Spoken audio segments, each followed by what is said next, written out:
Welcome to 15-Minute Hikha. In this lecture, I am going to discuss a few basic aspects of behavioral economics. Over past 2 decades or so, behavioral economics has become an important field within economics. In this short lecture, my objective will be to discuss a brief history of behavioral economics. I'll also discuss some basic decision-making rules, theories, and insights from behavioral economics. And finally, I will briefly talk about policy applications of the concepts and theories developed within behavioral economics.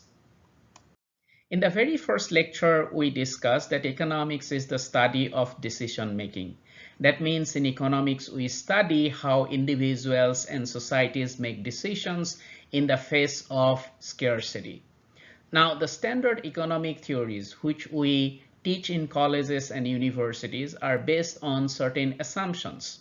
For example, we assume that people are rational, which we also call homo economicus. That means people are supermen and women who make decisions that maximizes their benefits given the constraints. We also assume that people are self-interested and independent. They do not care about society while making decisions. Human behavior can be represented by mathematical equations, and decisions are made using all relevant information. And finally, we also assume that decisions are stable or consistent across individuals and over time. That means if same choices and same constraints are presented to two different individuals, they will make the same decisions. Or if you make a decision given the choices and given the constraints today, whatever decision you make today, that will be the same the decision that you will make in 5 or 10 years later, given the same choices and same constraints. That means you will be consistent over time. Unfortunately, standard economic theories fail to predict most economic decisions correctly, and that made many economists and other social scientists think about these rationality assumptions. Among others, Herbert A. Simon, who was a political scientist, psychologist, and a computer scientist all in one, who was at Carnegie Mellon, he wrote a series of papers and books on rationality, and he came up with this idea of bounded rationality, which essentially says people are rational, but they are limited by the amount of information they have and their ability to quickly process that information.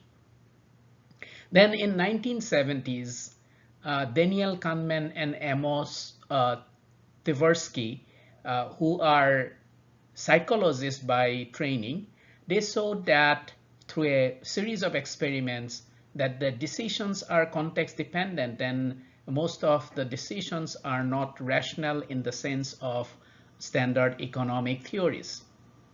Their collaboration with economist Richard Taylor at Stanford led them to focus more on economic issues, and that is the kind of beginning of behavioral economics. Behavioral economics brought in insights from psychology, neuroscience, sociology, evolutionary biology. These additional insights did not lead to discard of standard economic theories and their insights, rather they enriched them. In 2002, Nobel Memorial Prize in Economics Science was awarded to Daniel Kahneman, who, as I said, was a psychologist, together with Vernon Smith, for his contribution in bringing in insights from psychology to economics.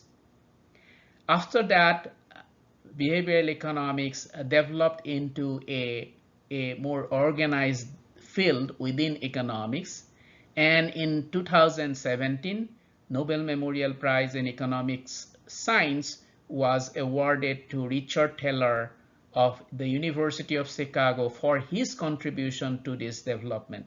That means within 15 years, the Nobel Memorial Prize in Economic Science was given to this field. And that is a big recognition of this field and definitely contributed to the recognition of it as a distinct field within economics. Now, insights from behavioral economics are widely used in other fields within economics as well as policymaking. One of the problems with standard economic theories is that people have to make quick decisions. They do not have much time to collect all relevant information, solve mathematical equations, and make the best decisions. In a day, you make a lot of decisions, whether to attend the class, what to buy for lunch, or whether to buy a book in the afternoon from the store. These are the kind of decisions that you have to make every day. Now, when you try to make a decision quickly, you generally face two problems. One is called the information overload. That means you may have too much information about the choices that you have and the constraints that you have. As a result, it is very difficult to process all the information in a short period of time. And the second is choice overload. There may be too many choices. For example, if you go to the college cafeteria or to a restaurant for your lunch, there may be 20 different items in a short period of time. It's very difficult to choose or make the best decision about which is the best to buy for your lunch, given your constraints. According to the behavioral economist, when the people have to make quick decisions, they resort to heuristics. So what are those heuristics? These are cognitive shortcuts or rules of thumb that simplify decision making. So instead of solving a mathematical equation, collecting all the relevant information and follow the economic theory, they will rely on some rules of thumb, which are called the heuristics. When people follow these heuristics, they often lead to mistakes and cognitive biases. Daniel Kahneman and Amos Tversky, they emphasize three main types of heuristics. The first one is called availability heuristic. Again, let me remind you, a heuristic is a simple rule of thumb that people will follow in order to make quick decisions. So according to this heuristic, in order to make decisions, instead of collecting all relevant information, which is required by standard economic theory, people will use easily retrievable, easily accessible information. This may lead to two types of biases. Generally, when you are presented with a lot of information, you tend to remember the first bit of information easily. Now, let's say you have gone to the college cafeteria in order to buy your lunch, and there are 20 different items which are available for lunch. And the person at the counter told you about all 20 different items in a very short period of time. You will probably remember the first one and the last one. So the fact that you remember the first item, therefore you will end up deciding to have the first item for your lunch. And that may not be the best decision, right? And the other bias is called the recency bias, which is, again, as I said, you tend to remember the first information and the last information. So the fact that you also remember the last item in the list of those 20 items, you may decide to buy the last item, and that is your recency bias. And that may not be the best decision that you have made, but then the fact that you remember that one, that's why you will end up buying that. Many of our habitual behaviors can be explained by this availability heuristic. A lot of things that we do repeatedly, or a lot of decisions that we make repeatedly, are because of this availability heuristics, because these decisions are based on easily available information. And that's why we end up going to the same store again and again, because we remember our experience, or we have the information from our last visit, or we do the same thing over and over again. We buy the same clothes over and over again because that is the last information that we have from our decisions. The second type of heuristics is called representativeness heuristic. According to this rule of thumb, while making decision, you compare with other superficially similar events. So you look at representative events and accordingly you make your own decisions. Following this heuristic may distort your judgment because of the following cognitive biases. First one is the confirmation bias, which says that when you base your judgment rigidly to prior beliefs, that will distort your judgment. For example, you believe that the professors who wear glasses, they are serious, they are nerdy, and they are tough graders. And as a result, you decide not to take class with him or her. So in this case, your judgment is distorted by the confirmation bias. The second type of bias is cognitive dissonance, which is essentially the conflict between your belief and your action. Let's say you believe that the quality of education in government colleges is better than private colleges. But because all your friends are enrolled in private colleges, you decide to go to the private college. So you are essentially following a representativeness heuristic, but while doing that, you are involved in cognitive dissonance. There is a conflict between your belief. Your belief is that quality of government colleges, quality of education in government colleges is better than quality of education in private colleges. Yet you decide to go to a private college. The third heuristic is anchoring or adjustment heuristic. In this case, you anchor your decisions around a reference point and adjust your choice or decision relative to that reference point. So in order to make a decision, you have to have a reference point when you follow anchoring or adjustment heuristic. Now, there are two types of biases that are associated with this heuristic. First of all, status quo bias. So what is your reference point, right? It could be not changing anything. So we do not want to change. So that is, so whatever you are, wherever you are, whatever your decision has been, so you are not changing it. So that would be your reference point. The other could be a familiarity bias. So you go for familiar choices. For example, you decide to go to the store because you know the person who owns the store. You know him for a couple of years, although in your town or in your city there are many other stores like that, or maybe they're better one, but you go to that store because the person who runs the store, who owns the store, is known to you. So again, here we have illustrated, we have discussed three major types of heuristics. These are simple rules of thumbs that people will use in order to make quick decisions because they don't have time to collect all the relevant information, do the math, and decide like the standard economic theory would suggest.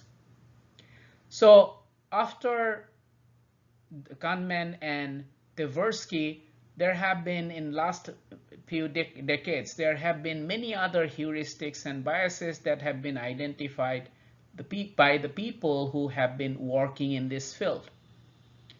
But these insights that we receive from these heuristics, these cognitive biases, would better serve our purposes in terms of understanding the decision process if we can develop an analytical framework which we can use in order to understand uh, decision making.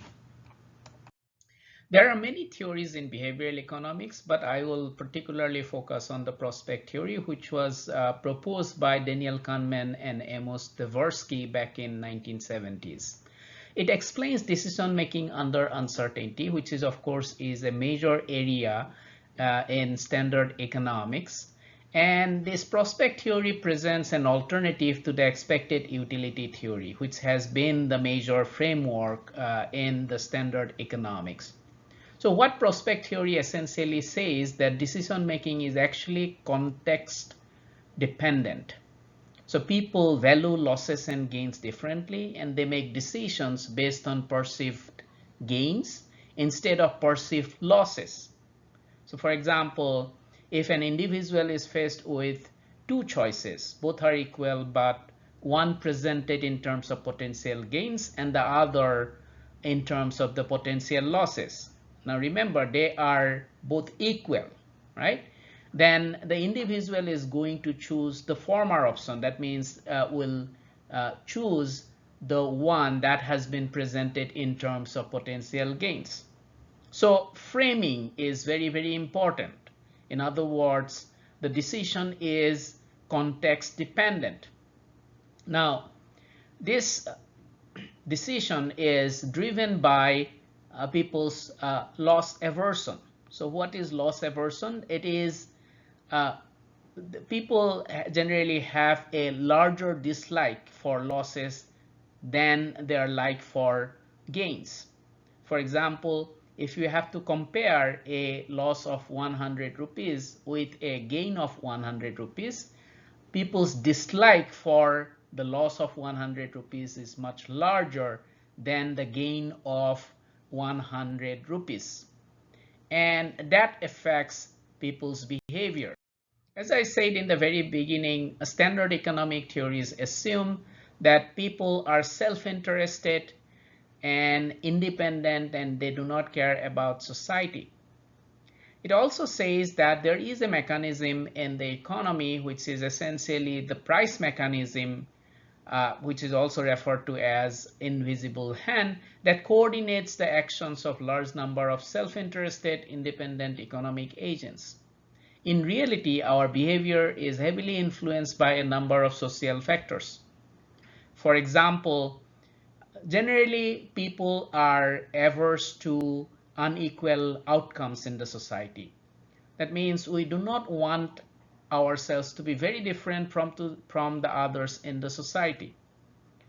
Similarly, we also expect others not to be very different from us. And that kind of defines some of our interactions and interrelationships.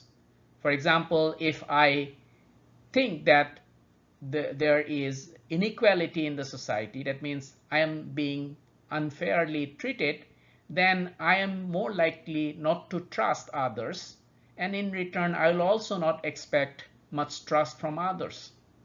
But the fact that I believe or I have a preference for inequality aversion, that means I want the society to be more equal. As a result, I trust others, and in return, I also expect others to trust me. Similarly, social norms. Social norms generally influence our decision. Because of social norms, we try to conform to social norms. And that leads to cooperation among the members of the society.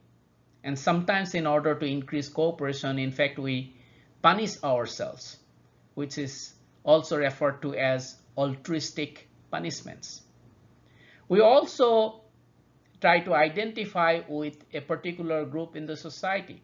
Let's say you try to identify yourself with the coolest students in college. So as a result, you probably will take certain decisions which may not be the best decision. Maybe the coolest kids or the coolest students, they do not attend classes, all the classes. They may ride motorbikes, right? So as a result, you will take certain decisions not to attend classes, or maybe to buy a motorbike, which may not be the best decisions, but your decisions are influenced by this social behavior or this nature of our social life. Similarly, hoarding also affects our behavior, our decisions. Hoarding is essentially trying to do what others in the society do. And there are a lot of sociological, psychological, in fact, biological interpretation of hoarding. And hoarding is also important for understanding some of the macroeconomic phenomena. However, I will not discuss it here, and let me move on to the next aspect of behavioral economics. Standard economic theory also predicts time consistent decisions or time consistent behavior. It allows for differences in time preferences between individuals. So my time preference could be different from yours.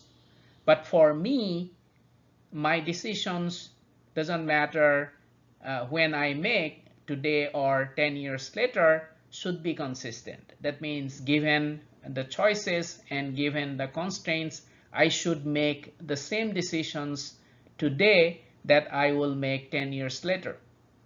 So that is the time consistency in decision making, and that has been predicted by the standard economic theory. In reality, our decisions are not time consistent. In fact, they are time inconsistent. And why that happens, one of the reasons is we have a present bias. We disproportionately prefer smaller immediate rewards over delayed but larger rewards. So if I have to decide whether I want to have a cake today or tomorrow, then I may prefer to have the cake today. But if I am asked whether I want to have a cake 1 year later or 1 year and 1 day later, then my preference or my decision may be completely different. And that is because that is one of the reasons why that happens is because of the present bias. And there is this intertemporal tussle between our patient and impatient selves. So in other words, inside us, we have a patient self and an impatient self. And while deciding, it is always a struggle between these two sides of our character. Let's now briefly talk about policy applications. We know that in traditional economics, economic policies are designed primarily to address market failures. But when we use behavioral economics for public policy, then we do not focus on market failures. Rather, we focus on bad behaviors. And we try to improve decisions by changing behavior.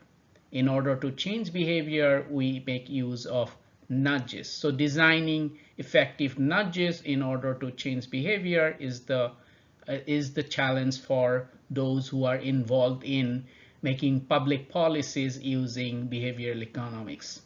So in many countries, both developed and developing countries, these insights, these concepts, these strategies have been used to implement public policies, and they have different level of success.